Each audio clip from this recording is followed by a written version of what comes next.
योगदान देते हैं और विश्व भूमिका बहुत महत्वपूर्ण है।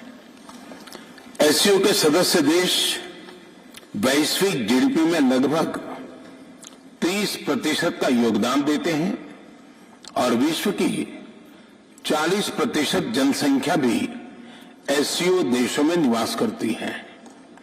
भारत एससीओ सदस्यों के बीच अधिक सहयोग और आपसी विश्वास का समर्थन करता है। महामारी और यूक्रेन के संकट से ग्लोबल सप्लाई चेन्स में कई बाधाएं उत्पन्न हुई, जिसके कारण पूरा विश्व अभूतपूर्व ऊर्जा एवं खाद्य संकट का सामना कर रहा है। एससीओ को हमारे क्षेत्र में विश्वस्त, रेजिलिएंट और डाइवर्सिफाइड सप्लाई चेन्स विकसित करने के लिए प्रयत्न करने चाहिए। इसके लिए बेहतर कनेक्टिविटी की आवश्यकता तो होगी ही, साथ ही यह भी महत्वपूर्ण होगा कि हम सभी एक दूसरे को ट्रांजिट का पूरा अधिकार दें। एक्सेलेंसी, हम भारत को एक मैन्युफैक्चरिंग हब बनाने पर प्रगति कर रहे हैं। भारत का युवा और प्रतिभाशाली वर्कफोर्स को मैं स्वाभाविक रूप से कॉम्पिटिटिव बनाता है। इस वर्ष भारत की अर्थव्यवस्था में 7.5% वृद्धि की आशा है, जो विश्व की बड़ी इकोनॉमीज में सबसे अधिक होगी। हमारे पीपल सेंट्रिक डेवलपमेंट मॉडल में टेक्नोलॉजी के उचित उपयोग पर भी बहुत फोकस दिया जा रहा है।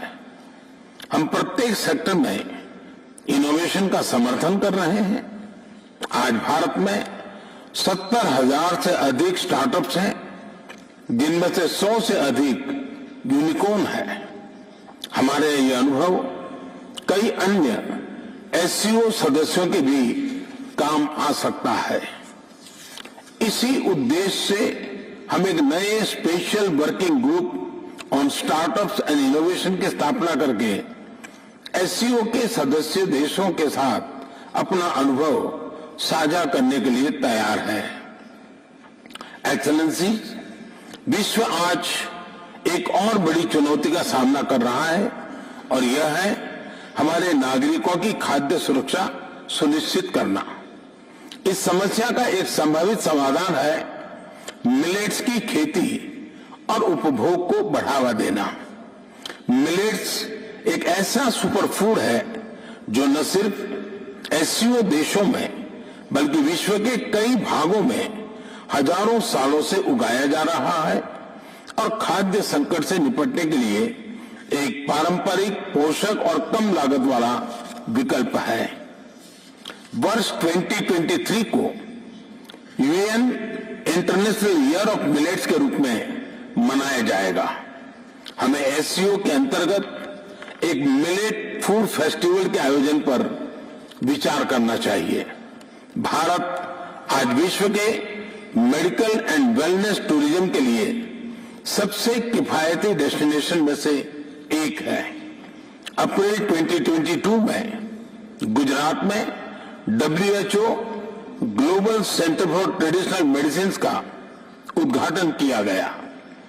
पारंपरिक चिकित्सा के लिए यह WHO का पहला और एकमात्र ग्लोबल सेंटर होगा। हमें एससीओ देशों के बीच ट्रेडिशनल मेडिसिन पर सहयोग बढ़ाना चाहिए। इसके लिए भारत एक नए SCO working group on traditional medicine पर पहल लेगा।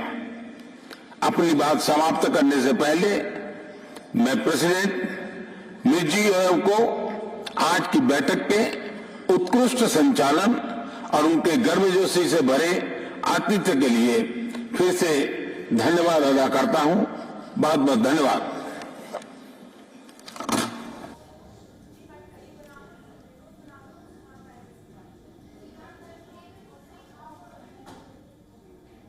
That was Indian Prime Minister Narendra Modi at the SCO summit, where he spoke about supply chain and the disruptions that the supply chains worldwide have faced because of the Russia-Ukraine conflict. On that note, Indian Prime Minister Narendra Modi spoke of the importance of diversified and better connectivity required, and to focus on better connectivity and diversified supply chains, that should be the focus of the SCO member states, and also spoke on the importance of giving all of the SCO member states transit rights to each other for better connectivity. Now, for more on this, we're being joined by Principal Diplomatic Correspondent Siddhant Sibal. Siddhant, Indian Prime Minister Narendra Modi just addressed the SCO summit. What can you tell us of some of the key takeaways from this? Well, two key points. First, of course, on the supply chains. The Indian Prime Minister mentioned about the Ukraine crisis and the COVID pandemic impacting the global supply chains. Now, this is very important and interesting. The Indian Prime Minister raising and pointing out, in fact, even mentioning the Ukraine conflict in a grouping which is dominated by China and Russia is very, very significant. The second, of course, is the Indian Prime Minister interestingly pointed to Pakistan without naming Pakistan, saying that countries should give transit rights. Now, there is a background to it. There is a very, very long history to it. Pakistan essentially has been blocking India's movement towards its west in terms of its connectivity to its extended neighborhood like countries in Central Asia and Afghanistan. India has heavily invested in Chabahar port in Iran and has been, of course, focusing on expansion of the port project. In fact, the Indian Prime Minister will be meeting the Iranian President shortly later today here in Samarkand. But talking about Pakistan, we know that when it comes to India's humanitarian support as well to Afghanistan, India was very keen to send humanitarian support and the process started in December. It's only in January and February the process could be started in terms of India sending humanitarian support to Afghanistan via land route through Pakistan. So Pakistan has always been playing the spoil sport when it comes to India's connectivity, and that is indeed a message to